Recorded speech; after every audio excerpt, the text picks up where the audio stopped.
पिछले साल जुलाई में एक दिन बहन ली ने मुझे रिपोर्ट की कि टीम अगुआ भाई चेन कुछ ज्यादा ही अहंकारी हैं। वे हमेशा चाहते थे कि दूसरे उनकी सुने। जब अन्य भाई बहन कोई उचित सुझाव देते, वो सुनने या मानने से इनकार कर देते। इसी वजह से वीडियो के काम में देरी हो गई। बहन ली की बात से याद आया, मैं भी पहले भाई चेन के संपर्क में थी। वे वाकई बहुत दम्भी थे, अपने तरीके से काम करना पसंद करते थे। जब उन्हें दूसरों के सुझाव सही नहीं लगते तो वे स्वीकार नहीं करते थे। मुझे नहीं लगा था कि वे अब भी वैसे ही होंगे। अगर वे अपने तरीके से काम करते रहे तो वे टीम अगुआ होने के काबिल नहीं हैं। इसलिए मैंने बहन ली से कहा, इस मामले की जांच करूंगी। फिर मन ही मन सोचा, वीडियो के काम की जिम्मेदारी तो मेरी साथी बहन झांग पर है। टीम अगुआ काबिल है या नहीं, काम कैसा चल रहा है, ये तय करना मेरा काम नहीं। अगर मैंने ज्यादा दखल दिया तो शायद विवेकहीन कहलाऊं। इसलिए इस मामले को बहन झांग पर छोड़ दूंगी। मैं अपना समय और ऊर्जा सुसमाचार कार्य में लगाऊंगी, जो मेरी मुख्य जिम्मेदारी है। मैंने बहन झांग को भाई चेन की समस्याओं के बारे में बता दिया। उसे भाई चेन के काम पर ध्यान देने की याद दिलाई। उसके बाद मुझे लगा मैंने अपनी जिम्मेदारी निभा दी। अब काम की खोज खबर लेने या पूछताछ करने की कोई जरूरत नहीं। कुछ दिनों बाद मैंने देखा कि वीडियो प्रोडक्शन अब भी बहुत धीमे चल रहा है। भाई बहनों से पता चला कि भाई चेन न सिर्फ अपने तरीके से काम करते और दूसरों की सलाह नहीं मानते, बल्कि वे अपने काम में गैर जिम्मेदार भी हैं। मुश्किलों का सामना करने से इनकार कर देते हैं। उन्होंने अपने काम में भी बहुत कम प्रगति की है। मैंने सोचा, उन जैसे इंसान को टीम अगुआ कैसे बनने दिया गया? क्या हमें उनकी जगह किसी और को ढूंढना चाहिए? मैंने इस पर अपने विचार बहन झांग को बताए। कुछ महीनों बाद मुझे हैरानी हुई जब मुझे भाई चेन की समस्याओं की रिपोर्ट मिली। उससे पता चला कि वे अब भी अहंकारी और दम्भी थे। जब भाई बहन कोई सलाह देते तो वे बहाने बनाते और कहते, मुझे नहीं लगता ये कोई समस्या है, या मुझ में वो काबिलियत नहीं, जिसकी वजह से भाई बहन बेबस महसूस करते, सलाह देने की हिम्मत नहीं करते। उन्होंने ये भी कहा कि वीडियो प्रोडक्शन बहुत धीमे चल रहा है। कुछ वीडियो तो भाई बहनों को कई बार फिर से बनाने पड़े। उनकी रिपोर्ट सुनकर मुझे थोड़ा झटका सा लगा। भाई चेन की वजह से हुई समस्याओं का हल अब तक क्यों नहीं हुआ? सही है। मैंने फौरन इस बारे में बहन झांग को एक संदेश भेजा। उसने ये पक्का कर लिया कि वे सही टीम अगुआ नहीं हैं, तो उन्हें बर्खास्त कर दिया गया। ये बहुत पहले हो जाना चाहिए था। बिल्कुल। कुछ दिनों के बाद बहन ली ने मुझसे कहा, भाई चेन की बर्खास्तगी में काफी देर हो गई। मैंने तो महीनों पहले उनकी समस्याओं की रिपोर्ट की थी, फिर उन्हें अब क्यों हटाया गया? मैंने फौरन जवाब दिया, मैं भाई चेन के काम के लिए सीधे तौर पर जिम्मेदार नहीं थी। पहले मुझे इस बारे में बहन झांग को बताना पड़ा। फिर ये उसका फैसला था कि उन्हें बर्खास्त किया जाए या नहीं। मैं उन्हें बर्खास्त नहीं कर सकती थी। अगर मैं ऐसा करती तो मुझे विवेकहीन समझा जाता। हालांकि तब मैंने बहन झांग को बस इन समस्याओं के बारे में बताया था, पर आगे निगरानी नहीं की तो दोष मेरा भी है। बहन झांग भाई चेन के काम के लिए जिम्मेदार थीं। वो अक्सर उनके संपर्क में रहती थी। भाई चेन की समस्याएं जग जाहिर थीं और मेरे कहने पर भी उसने उन्हें बर्खास्त नहीं किया। तो अब काम में देरी की मुख्य वजह तो वही हुई। मुझे ऐसा कहते सुनकर बहन ली चुप रही। बाद में मुझे थोड़ा अपराध बोध हुआ। मुझे भाई चेन की समस्याओं की पूरी जानकारी थी। भाई बहनों ने कई बार मुझे उनकी समस्याओं की रिपोर्ट की थी। मैंने कभी जानने या देखने की कोशिश नहीं की। साफ तौर पर मैं गैर जिम्मेदार थी। फिर भी खुद को इन पचड़ों से बचाने के लिए मैंने बहाने बनाए। सारा दोष बहन झांग पर मढ़ दिया ताकि दूसरों को लगे कि वो ही गैर जिम्मेदार है। वीडियो प्रोडक्शन में देरी का मुझसे कोई लेना देना नहीं है। मैं बहुत स्वार्थी और कपटी थी। परमेश्वर की अनुमति से ही लोगों, बातों और चीज़ों से हमारा सामना होता है। बहन ली का मुझसे ये सवाल पूछना परमेश्वर की इच्छा थी। भाई चेन की बर्खास्तगी के मामले में मैंने ये खोज नहीं की कि मुझे क्या सबक सीखना चाहिए। क्या मैंने ऐसा कोई भ्रष्ट स्वभाव दिखाया है जिसका मुझे एहसास तक नहीं? मैंने परमेश्वर से आत्मचिंतन करके खुद को जानने के लिए राह दिखाने की विनती की। धार्मिक कार्यों के दौरान मैंने मसीह विरोधियों के नीच पहलुओं को उजागर करते वचन पढ़े, जिससे मैं अपनी हालत को थोड़ा समझ सकी।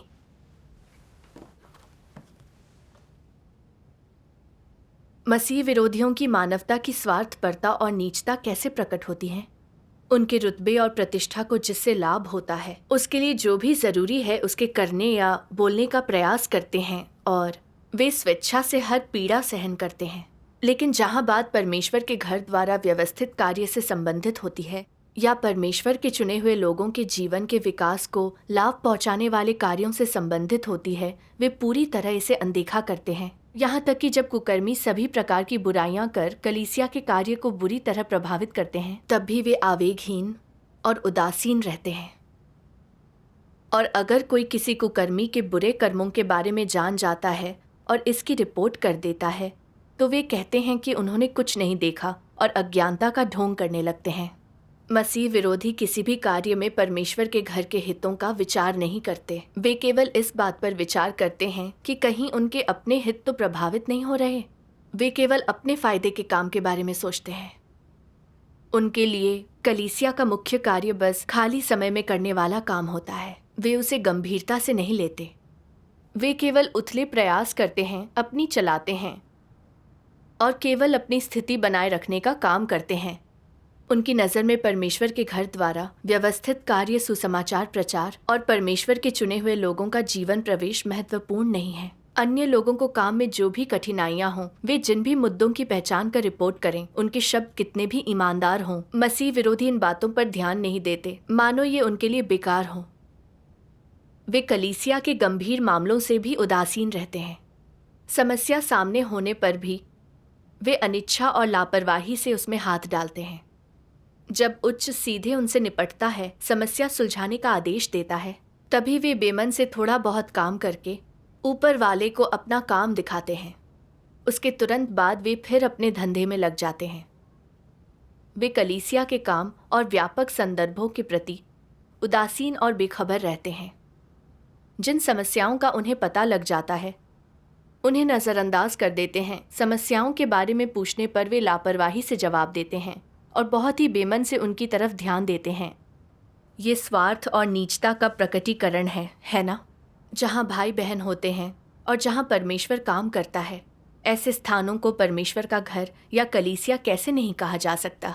मसीह विरोधी केवल अपने प्रभाव क्षेत्र के भीतर की चीज़ों पर सोचते हैं। वे अन्य जगहों की परवाह नहीं करते। अगर उन्हें किसी समस्या का पता चले तो भी नहीं।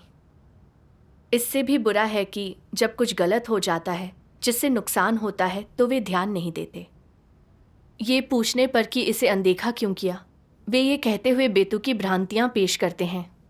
दूसरे के फटे में टांग मत अड़ाओ। उनकी बातें तर्क संगत लगती हैं। वे सीमाओं को समझते प्रतीत होते हैं। बाहर से ऐसा नहीं लगता कि उनकी कोई समस्या है, लेकिन उनका सार क्या होता है? ये ऐसे लोगों की स्वार्थी और नीच प्रकृति का प्रकटीकरण है। वे केवल अपने लिए, अपनी प्रसिद्धि, भाग्य और हैसियत के लिए ही काम करते हैं। वे अपने कर्तव्यों का पालन नहीं करते।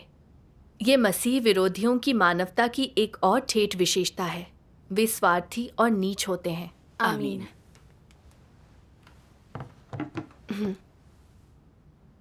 परमेश्वर के वचन से समझ आया कि मसीह विरोधी अपने रुतबे और पद को बचाने के लिए सिर्फ जितनी जिम्मेदारी है उतना काम करते हैं। उसके लिए वे कितनी भी पीड़ा सह सकते और कीमत चुका सकते हैं, पर समग्र कार्य की वे बिल्कुल परवाह नहीं करते। अगर ये उनकी जिम्मेदारी नहीं है या उनके हितों से अलग है, तो परमेश्वर के घर के कार्य को कितना भी नुकसान पहुंचे, वे इसे गंभीरता से नहीं लेंगे, समस्या हल नहीं करेंगे। हाँ। मसीह विरोधी स्वार्थी और नीच होते हैं। उनमें ज़मीर और समझ नहीं होती। उन्हें सिर्फ अपनी इज्जत और रुतबे की परवाह है, परमेश्वर के घर के हितों की नहीं। सही बात है। मैं भी ऐसी ही थी। मैंने सोचा वीडियो का काम मेरी जिम्मेदारी नहीं थी, इसलिए जब भाई बहनों ने भाई चेन की समस्याओं की रिपोर्ट की, मैंने इसे हल करने का वादा तो किया, पर मेरा हल बहन झांग को इस बारे में याद दिलाना और उसे समस्या हल करने को कहना था। जहाँ तक अंतिम नतीजे की बात है, भाई चेन के तबादले या हटाए जाने से मुझे फ़र्क नहीं पड़ा। मैंने कोई खोज खबर नहीं ली। जब मैंने देखा कि काम में नतीजे नहीं मिल रहे तो मैंने ज़्यादा से ज़्यादा बस बहन झांग को मैसेज भेजे। पर मुझे इसकी चिंता नहीं हुई कि काम में नतीजे नहीं मिले। बीती बातों पर सोचूं तो मैं सुसमाचार कार्य पर पूरा ध्यान देती थी, जो मेरी जिम्मेदारी थी। मैं हमेशा भाई बहनों की हालत पर ध्यान दिया करती थी कि सुसमाचार के प्रचार में उन्हें कोई परेशानी या समस्या तो नहीं आ रही। समस्याओं का पता चलते ही फौरन उनके हल के लिए सुपरवाइजर को ढूंढती। जब गैर जिम्मेदार टीम अगुवाओं और सुपरवाइजर का पता चलता या वे समस्याओं या परेशानियों का सामना करते तो मैं फौरन उनके साथ सहभागिता करती। अगर उनकी हालत ठीक न हुई तो सुसमाचार कार्य में रुकावट आएगी। इससे मेरे अगुआ सोचेंगे कि मुझ में काबिलियत और योग्यता नहीं है, व्यवहारिक कार्य नहीं कर सकती, जिससे मेरा पद खतरे में पड़ जाएगा। दोनों परमेश्वर के घर के कार्य थे, पर मेरे लिए दोनों की अहमियत में बहुत बड़ा फर्क था। मैं बहुत स्वार्थी और नीच थी। इतना ही नहीं, दूसरे के फटे में टांग मत अड़ाओ का बहाना बनाते हुए मैंने वीडियो के काम को बहन झांग की जिम्मेदारी मान लिया। लगा मुझे कर्मियों के ट्रांसफर को लेकर समझदार होना चाहिए। कोई समस्या दिखने पर उसे ही हल करने देना चाहिए। उसके काम में सीधे दखल दिया तो लगेगा मुझ में विवेक नहीं है। मेरे पास इसे अनदेखा करने का उचित कारण है। जाहिर है, न मैंने अपना काम जिम्मेदारी से किया, न व्यवहारिक समस्याएं हल कीं, जिससे कलीसिया के काम पर असर पड़ा। आखिर में जिम्मेदारी से बचने के लिए विवेक का बहाना बनाया। मैं बहुत शातिर और कपटी थी। मुझे परमेश्वर के ये वचन याद आए, जहाँ भाई बहन होते हैं और जहाँ परमेश्वर काम करता है, इसे परमेश्वर का घर या कलीसिया कैसे नहीं कहा जा सकता। सही है। बिल्कुल। कार्य कोई भी हो, ये परमेश्वर के घर का कार्य है और उसके हित से जुड़ा है। हालांकि मैंने उसके घर के कार्य या इसके हितों की परवाह नहीं की। मैंने इज्जत और रुतबे का ख्याल रखा। मुझ में जरा भी इंसानियत नहीं थी। पहले मुझे लगता था कि अपना काम अच्छे से करना काफी है। दूसरों के अच्छे बुरे काम का मुझसे कोई लेना देना नहीं। काम में कोई समस्या हो तो भी उसे हल करना मेरा काम नहीं। अब समझ आया, ऐसी सोच स्वार्थी है। मैंने कलीसिया के हितों की रक्षा नहीं की, खुद को परमेश्वर के घर का सदस्य नहीं माना। सही बात है। फिर मैंने परमेश्वर के वचन का एक और अंश पढ़ा। मैं पढ़ूंगी। बढ़िया, ये रहा। कुछ लोग बहुत से सत्यों को नहीं समझते। अपने किसी काम में वे सिद्धांत नहीं समझते या समस्या आने पर क्या करना है ये नहीं जानते। इस मामले में क्या करना है? न्यूनतम मापदंड है विवेक के अनुसार कार्य करना। यह आधार रेखा है। तुम्हें विवेक के अनुसार कार्य कैसे करना चाहिए। खासकर तुम्हें सच्चे दिल से काम करना चाहिए और तुम्हें परमेश्वर के अनुग्रह और दया के योग्य होना चाहिए। परमेश्वर द्वारा दिए गए इस जीवन और उद्धार पाने के लिए उसके दिए इस अवसर के योग्य होना चाहिए। क्या यह विवेक के अनुसार कार्य करना है? जब तुम यह न्यूनतम मापदंड पूरा कर लेते हो तो तुम एक सुरक्षा प्राप्त कर लेते हो और तुम गंभीर त्रुटियां नहीं करोगे। फिर तुम आसानी से परमेश्वर की अवज्ञा नहीं करते या जिम्मेदारियों से नहीं भागते, ना ही बेमन से काम करते हो। तुम आसानी से अपने पद, प्रसिद्धि, लाभ और भविष्य के लिए चाल नहीं चलोगे। चेतना यही भूमिका निभाती है।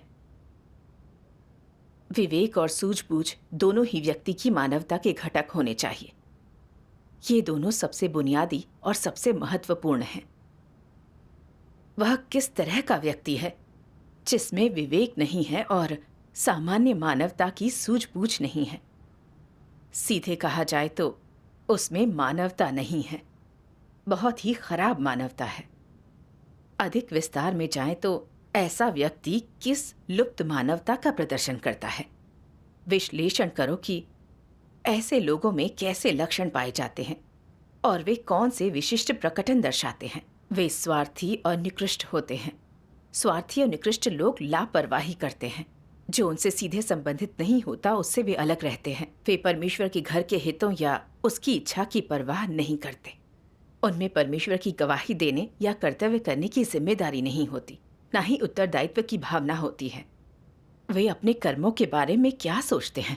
उनका पहला विचार होता है, यह काम किया तो क्या परमेश्वर को पता चलेगा? क्या यह दूसरों को दिखाई देता है? अगर लोगों या परमेश्वर को मेरे अथक प्रयास और मेहनत ना दिखाई दे तो मेरे इतना ज्यादा प्रयास करने या इसके लिए कष्ट सहने का कोई फायदा नहीं है। क्या यह अत्यधिक स्वार्थपूर्ण नहीं है? यह एक नीच किस्म का इरादा है। जब वे ऐसी सोच के साथ कर्म करते हैं तो क्या अंतरात्मा की कोई भूमिका है? उस पर दोषारोपण किया जाता है? नहीं। कुछ लोग ऐसे होते हैं जो चाहे कोई भी कर्तव्य निभाएं पर कोई जिम्मेदारी नहीं लेते। वे अपने वरिष्ठों को पता चलने वाली समस्याओं की रिपोर्ट भी नहीं करते। वे लोगों को बाधा डालते देखकर भी आंखें मूंद लेते हैं।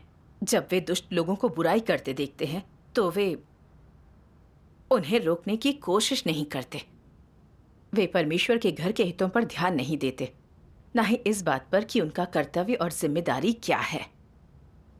ऐसे लोग कर्तव्य निभाते वक्त कोई वास्तविक कार्य नहीं करते। वे हाँ में हाँ मिलाते और सुविधा के लालची हैं। वे केवल अपने घमंड, हैसियत और हितों के लिए बोलते और कार्य करते हैं और अपना समय और प्रयास निश्चित रूप से किसी भी ऐसी चीज में लगाते हैं जिससे उन्हें लाभ होता है। आमीन। ये वचन पढ़कर पीड़ा मेरे दिल को भेद गई।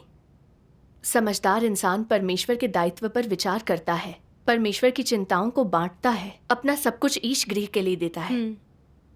उसके घर के कार्य में रुकावट आने या इसके हितों का नुकसान होने पर वे आगे बढ़कर कलीसिया के हितों की रक्षा के लिए अपने हित दांव पर लगा देते हैं। यही ईश गृह का सदस्य होना है। हाँ। पर मैं क्या थी? ये जानकर कि भाई चंद सही नहीं है और कार्य प्रगति प्रभावित हुई है, मैंने बहन झांग के साथ समस्या नहीं सुलझाई और काम में देरी होने दी। भाई बहनों ने दोबारा काम पर बुरा असर पड़ने की रिपोर्ट नहीं की होती तो मैं बहन झांग से फौरन भाई चंद को बर्खास्त करने नहीं कहती।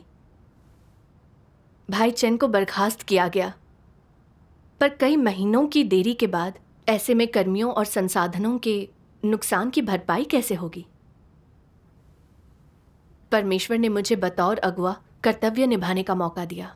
उसने मुझे ये काम दिया ताकि मैं सत्य का अनुसरण कर सकूं, काम में जिम्मेदार और वफादार बनूं, कलीसिया के काम की समस्याओं का समय पर पता लगाकर हल करूं, व्यवहारिक कार्य करूं। हाँ।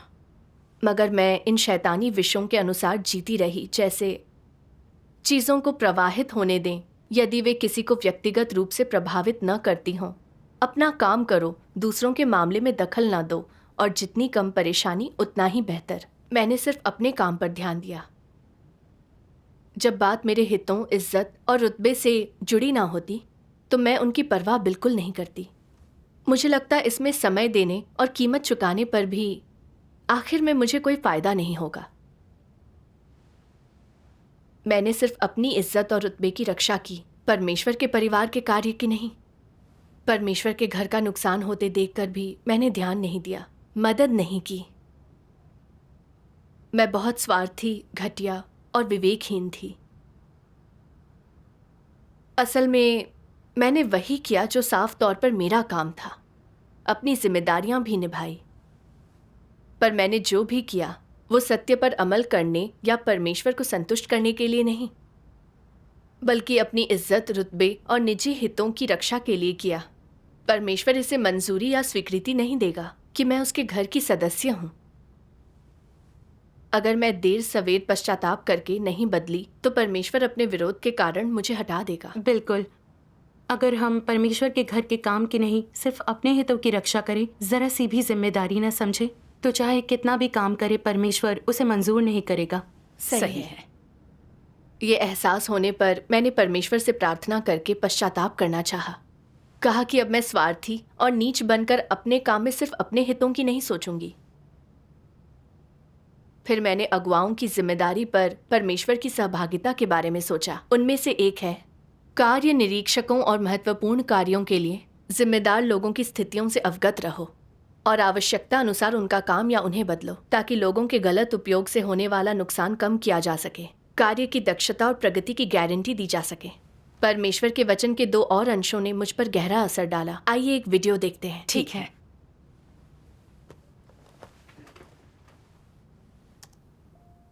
सर्वशक्तिमान परमेश्वर कहते हैं, महत्वपूर्ण कार्य के लिए जिम्मेदार विभिन्न कार्य निरीक्षक और कर्मचारी, क्या उनमें सत्य की वास्तविकता है? क्या वे अपने कार्यों में सिद्धांतवादी हैं? और क्या वे कलीसिया का कार्य अच्छे से कर सकते हैं? क्या ये अत्यंत जरूरी और अत्यंत महत्वपूर्ण है? हाँ।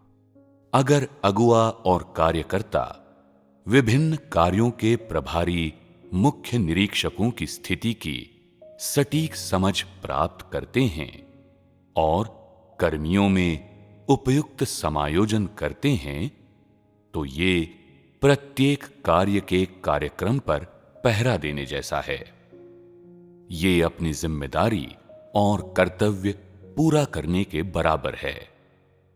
अगर इन कर्मियों को सही ढंग से व्यवस्थित नहीं किया जाता और कोई समस्या उत्पन्न होती है, तो कलीसिया का कार्य बहुत प्रभावित होगा। अगर ये कर्मी अच्छी मानवता के हैं, आस्था में एक आधार रखते हैं, मामले संभालने में जिम्मेदार हैं और समस्याएं हल करने के लिए सत्य की तलाश करने में सक्षम हैं, तो उन्हें कार्य का प्रभार देने से बहुत सी परेशानियों से बचा जा सकेगा। महत्वपूर्ण बात यह है कि कार्य सुचारू रूप से आगे बढ़ सके। लेकिन अगर टीमों के निरीक्षक भरोसेमंद नहीं हैं, खराब मानवता के हैं, सदाचारी नहीं हैं और सत्य को व्यवहार में नहीं लाते, इसके अलावा उनके द्वारा गड़बड़ी पैदा किए जाने की संभावना है, तो वे निश्चित रूप से गड़बड़ी कर देंगे और इससे कलीसिया का पूरा काम खटाई में पड़ जाएगा और चुने हुए लोगों के जीवन प्रवेश पर असर डालेगा। इसका कोई मामूली प्रभाव नहीं पड़ेगा। अगर निरीक्षक अपने दायित्वों के प्रति केवल अगंभीर या लापरवाह हैं, तो इससे कार्य में विलंब हो सकता है, प्रगति कुछ धीमी होगी और कार्य कुछ कम कुशल होगा। लेकिन अगर वे मसीह विरोधी हैं, तो समस्या गंभीर है। ये कार्य के थोड़े अकुशल और अप्रभावी होने की समस्या नहीं है। वे उन सभी कार्यों को बाधित करेंगे और नुकसान पहुंचाएंगे जिनके लिए वे जिम्मेदार हैं। इसलिए प्रत्येक परियोजना के निरीक्षक और अन्य महत्वपूर्ण कर्मियों की स्थिति से अवगत रहना और समय पर समायोजन और बर्खास्तगी करना कोई ऐसा दायित्व नहीं है जिससे अगुआ और कार्यकर्ता बच सकें। ये बहुत गंभीर, बहुत महत्वपूर्ण कार्य है। अगर अगुआ और कार्यकर्ता विभिन्न निरीक्षकों और प्रमुख कर्मचारियों के व्यक्तित्व और सत्य के प्रति उनके दृष्टिकोण के साथ साथ हर चरण में उनकी अवस्था और अभिव्यक्तियों की अद्यतन जानकारी रख सकें और परिस्थितियों के अनुसार इन चीजों का तुरंत समायोजन या समाधान कर सकें, तो काम व्यवस्थित रूप से आगे बढ़ सकता है। इसके विपरीत अगर ये लोग कलीसियाओं में उन्मत्त होकर कार्य करते हैं और वास्तविक कार्य नहीं करते और अगुआ और कार्यकर्ता इसे पहचानने और समायोजन करने में तत्परता नहीं दिखाते और समस्याएं पहचानने से पहले तब तक प्रतीक्षा करते हैं जब तक कि काम बिगड़ नहीं जाता, जिसका अर्थ है कि समस्याओं को गंभीर होने के बाद संभालना और उसके बाद ही बेपरवाही से स्थिति को समायोजित करने, सुधारने और बचाने की कोशिश करना, तो ऐसे अगुवा और कार्यकर्ता अपने दायित्वों में पूरी तरह विफल हो गए हैं। वे नकली अगुवा हैं। नकली अगुवा कभी भी खुद को समूह पर्यवेक्षकों की वास्तविक स्थिति के बारे में सूचित नहीं रखते या उन पर नजर नहीं रखते, न ही वे जीवन प्रवेश से संबंधित स्थिति का कोई हिसाब किताब रखने या उसे समझने की कोशिश करते हैं। इसके साथ ही वे महत्वपूर्ण कार्य के लिए जिम्मेदार समूह पर्यवेक्षकों और कार्मिकों के अपने कार्य और कर्तव्य के प्रति और परमेश्वर में विश्वास, सत्य और परमेश्वर को लेकर उनके रवैये से खुद को अवगत रखने, उन पर नजर रखने या उन्हें समझने का प्रयास करते हैं। नकली अगुवा उनके रूपांतरणों, उनकी प्रगति या उनके काम के दौरान उभरने वाले विभिन्न मुद्दों के बारे में भी खुद को अवगत नहीं रखते, खासकर जब बात कार्य के विभिन्न चरणों के दौरान होने वाली गलतियों और व्यतिक्रमों के कलीसिया के कार्य और परमेश्वर के चुने हुए लोगों पर प्रभाव की हो। नकली अगुवा इसके बारे में कुछ नहीं जानते कि क्या इन गलतियों और भटकावों को हल किया गया है। इन विवरणों के बारे में कुछ न जानने के कारण समस्याएं आने पर वे निष्क्रिय हो जाते हैं। जब नकली अगुवा काम करते हैं तो वे इन विवरणों की परवाह नहीं करते। वे बस समूह पर्यवेक्षकों की व्यवस्था कर देते हैं और फिर मान लेते हैं कि कार्य सौंपने के बाद उनका काम समाप्त हो गया है।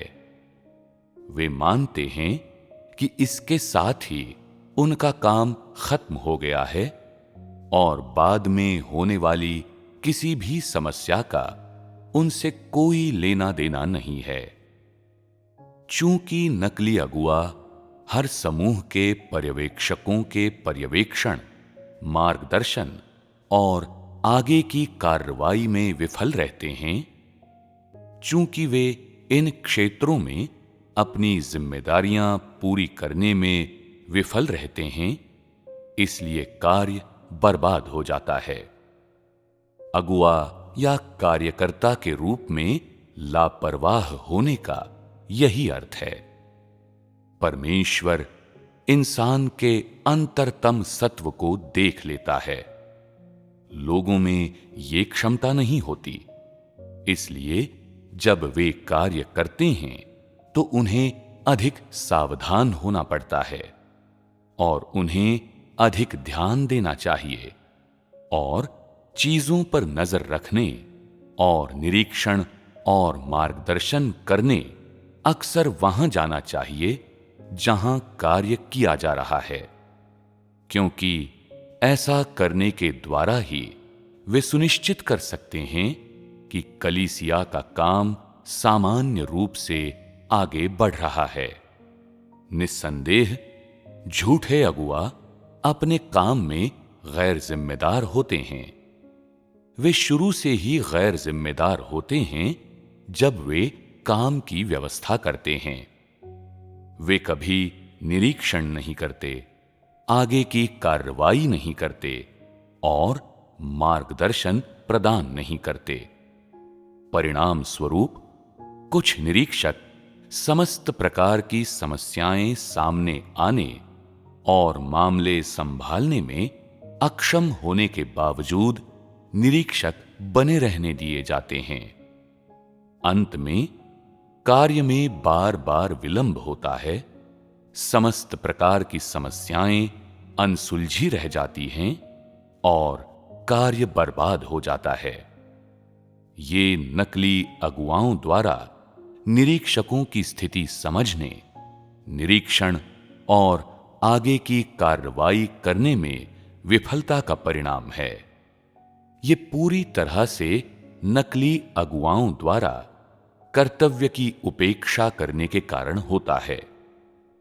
जहां तक इस बात का सवाल है कि क्या निरीक्षक अपना काम ठीक से कर रहे हैं और क्या उन्होंने वास्तविक काम किया है, चूंकि नकली अगुआ निरीक्षण नहीं करते और अक्सर खुद को इस बात से अवगत नहीं रखते कि क्या हो रहा है और स्थिति की ताजा जानकारी नहीं रखते, इसलिए उन्हें इस बात की कोई भनक ही नहीं होती कि पर्यवेक्षक कितनी अच्छी तरह से काम कर रहे हैं, वे क्या प्रगति कर रहे हैं और क्या वे व्यावहारिक कार्य कर रहे हैं या ऊपर वाले को जैसे तैसे संभालने के लिए सिर्फ मंत्रों का जाप कर रहे हैं और कुछ सतही उपक्रमों का उपयोग कर रहे हैं। किसी पर्यवेक्षक के काम के बारे में पूछे जाने पर और ये कि वो विशेष रूप से किस काम में संलग्न हैं, वे जवाब देते हैं, मुझे नहीं पता। अलबत्ता वो हर बैठक में शामिल होता है और जब भी मैं उससे काम के बारे में बात करता हूं तो वो ये नहीं कहता कि कोई समस्या या कठिनाई है। ये है नकली अगुवाओं के ज्ञान की सीमा। वे ये मान लेने की भूल करते हैं कि यदि पर्यवेक्षक ने अपनी जिम्मेदारियों से जी नहीं चुराया है और वो लगातार उपलब्ध है, तो इस पर्यवेक्षक में कोई समस्या नहीं है। इस तरह काम करते हैं नकली अगुआ। क्या ये उनके नकली होने का संकेत है? वे अपनी जिम्मेदारी निभाने में असफल हो रहे हैं या नहीं? ये कर्तव्य में भारी चूक है। आमीन। आमीन। परमेश्वर के वचन से समझ आया कि अगुवाओं के मुख्य कामों में से एक है कार्य के हर क्षेत्र का प्रभारी सही इंसान को बनाना। जब सही व्यक्ति प्रभारी होगा तभी कार्य का हर क्षेत्र आगे बढ़ेगा। जिम्मेदारी और कर्तव्य निभाने का यही मतलब है। हाँ। हाँ। अगर प्रभारी इंसान में काबिलियत नहीं है, वो व्यवहारिक समस्याएं हल नहीं कर सकता, या उसमें थोड़ी काबिलियत तो हो पर वो अपने कर्तव्य के प्रति लापरवाह हो, अपना काम ठीक से ना करे, तो परमेश्वर के घर का काम रुक जाएगा। उसकी जिम्मेदारी के दायरे में आने वाले भाई बहनों पर भी असर पड़ेगा। अगर प्रभारी इंसान कुकर्मी या मसीह विरोधी है और उसे समय पर नहीं बदला गया तो परमेश्वर के घर के काम में गंभीर रुकावट आएगी और नुकसान होगा। वो काम को पूरी तरह रोक भी सकता है। सही है। इसलिए जब अगुआ और कर्मी किसी को प्रभारी बनाते हैं तो उसकी खोज खबर लेना और निगरानी करना, प्रभारी इंसान के कामों की समस्याओं और भटकावों के बारे में जानना और समय पर समस्या हल करना जरूरी है, ताकि काम पर समस्या और भटकाव के असर को कम किया जा सके।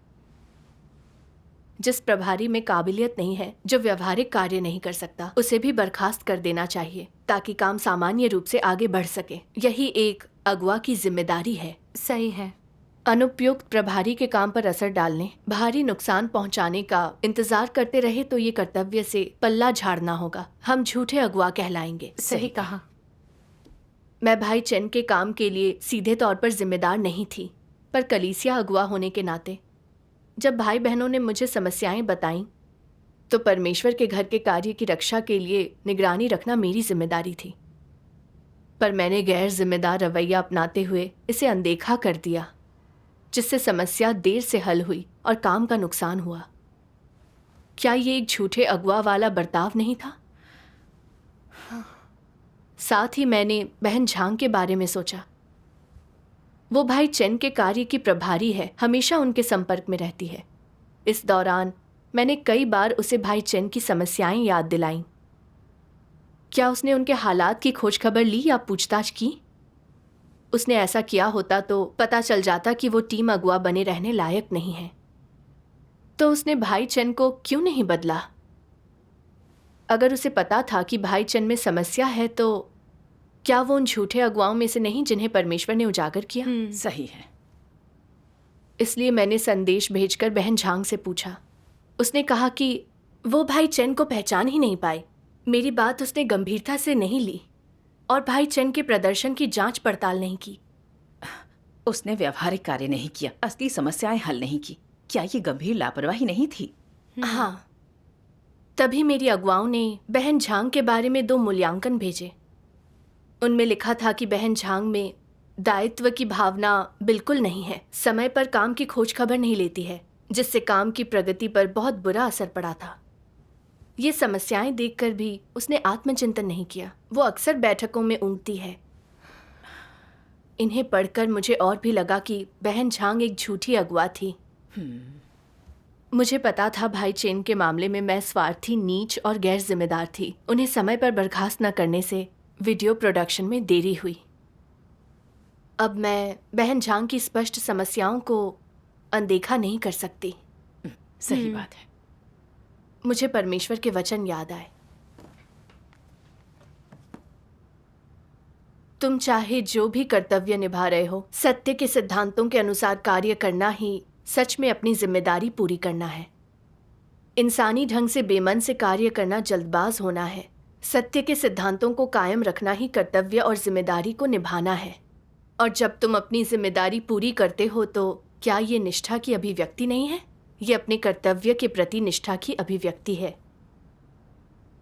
जब तुम में जिम्मेदारी का ये भाव होगा, ये इच्छा और अभिलाषा होगी, जब तुम में अपने कर्तव्य के प्रति निष्ठा होगी, तो ही परमेश्वर तुम्हें स्वीकार करेगा और स्वीकृति के साथ तुम्हें देखेगा। अगर तुम में जिम्मेदारी का ये भाव भी नहीं है तो परमेश्वर तुम्हें आलसी और मूर्ख समझेगा और तुमसे घृणा करेगा।